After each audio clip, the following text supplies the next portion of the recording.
This video is called Wall Street to the Rescue. I'm critiquing an article that showed up in Inside Climate News. It was originally on CNN Business.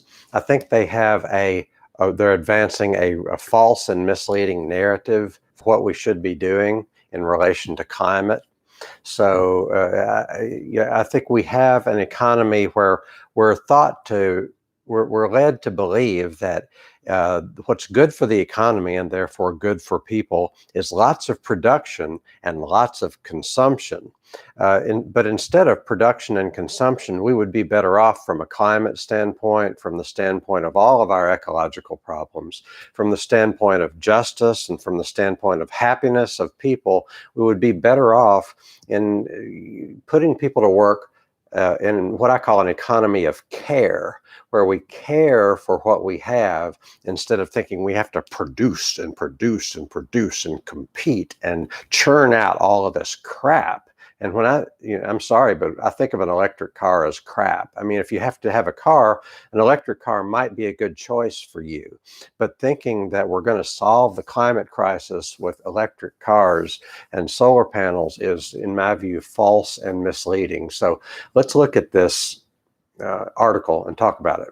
So it's from Inside Climate News, originally on CNN Business. It's by Charles Riley from Friday, April 23rd, and it says, "The world is waking up to the climate crisis. Just look at Wall Street." Well, point number one, I have about 8 or 9 points here. Point number one, Wall Street is not the world. Wall Street is not the economy. And the economy, the way we measure an economy is gross domestic product, stock market and gross domestic product and supposedly low inflation and supposedly low unemployment. But that's not the way to measure an economy, especially gross domestic product, churning out stuff.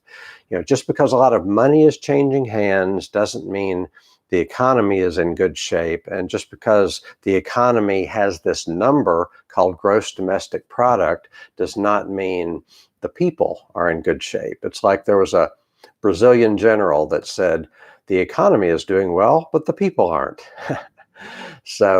But let's look at this article. It said President Joe Biden kicked off a virtual climate summit on Thursday with a pledge to slash U.S. greenhouse gas emissions by 52% below 2005 levels by the end of the decade.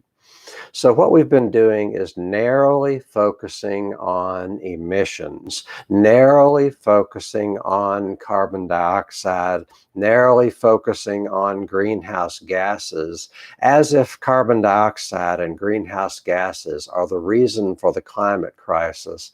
And they are up to a point, but there's a bigger picture. And I suggest that we take a holistic look at what is causing the climate crisis and what the solutions are. I don't think you can understand the climate crisis just by looking at carbon dioxide. We need to look at water. We need to look at desertification. We need to look at biological diversity. We need to look at deforestation. We need to look at agriculture, and we need to look at justice. Instead, the pro-corporate view of climate change is just to define it narrowly as the problem being carbon and then say, look, I have a gadget and a techno fix that is going to decarbonize, as if a electric car is going to decarbonize anything, as if a solar panel is going to decarbonize anything.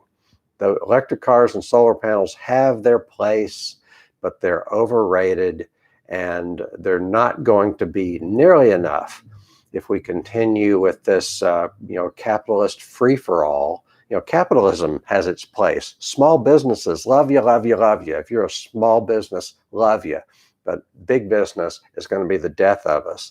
And it's big business that wants to define our ecological problem narrowly as climate and define climate narrowly as being the problem with carbon. We need to take a holistic view.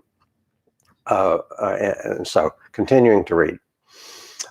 It says here, it's completely turning the expectations around. And now, with the United States leading the charge rather than holding everything back, this is a big game changer. So, point number 3, is the United States leading the charge? And what is the charge? And we're charging toward what? Some people want to say, just fall in line, just be a follower. Don't think about this yourself. Just accept our version of what this climate crisis is. But charging toward what? What is the vision?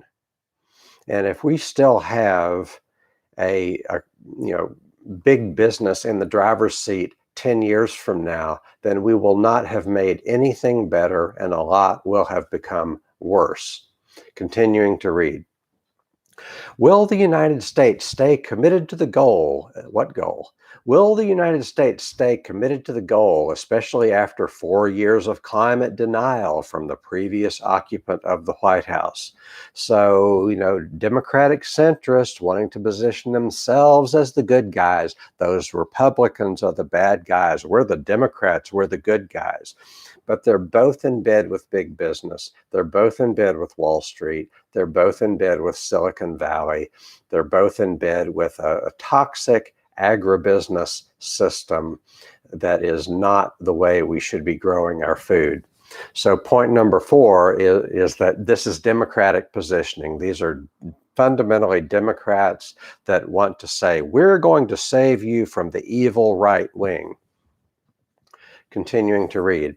According to John Kerry, the U.S. Special Presidential Envoy for Climate, you don't have to take the administration's word for it. Instead, look at the actions of the companies and investors. So that we're not going to look at actions of the people acting collectively through the government to solve problems that profit will never solve. We're going to say, business to the rescue. Business has its place, but it's not everything. They want you to think that business is going to rescue us in this climate crisis. And point number 5 is business going to save us? I say no. Business has its place, but business is for profit, and it's not. Business, if you're going to have a successful business, then you have to focus on your profit, and you can't focus on the planet. There are times when you can do good by doing well, but there's not nearly as much opportunity as we're led to believe.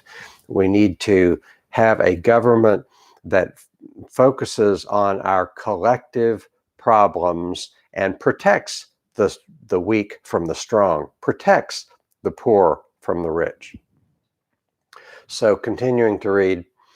There's a company, so this is John Kerry, Special Envoy for Climate, talking to us, and he says, there's a company called Tesla. Like, we're going to tell a little story here. There's a company called Tesla, and it's the highest valued automobile company in the world, as if the value of Tesla's stock has anything to do with its profit margin.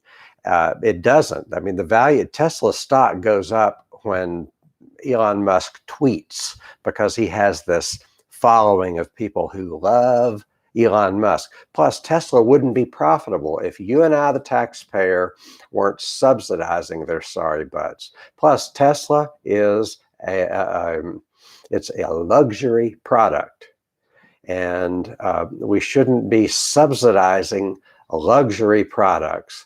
And it's a luxury product that, if you really look at its carbon footprint, if you really look at its ecological footprint, it's not pretty. Tesla is not the hero of this plot. So point number 6 is Tesla is not going to save us.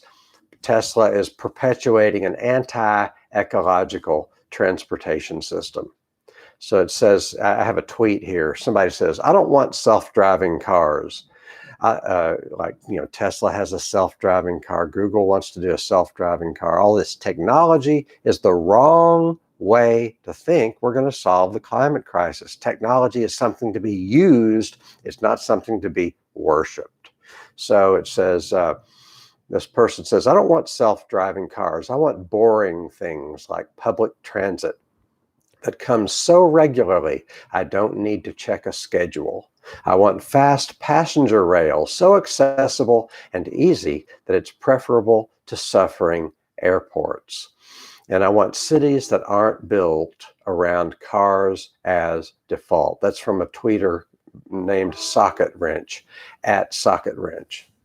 So I've shared with you what I think is the false narrative and what I think is a truer narrative. Business has its place, but business is not going to save us from the climate crisis. Let's let business be business and stop seeing business as a savior, because it's not. And in the next video, I will talk about why we need to shift from an economy of production to an economy of care.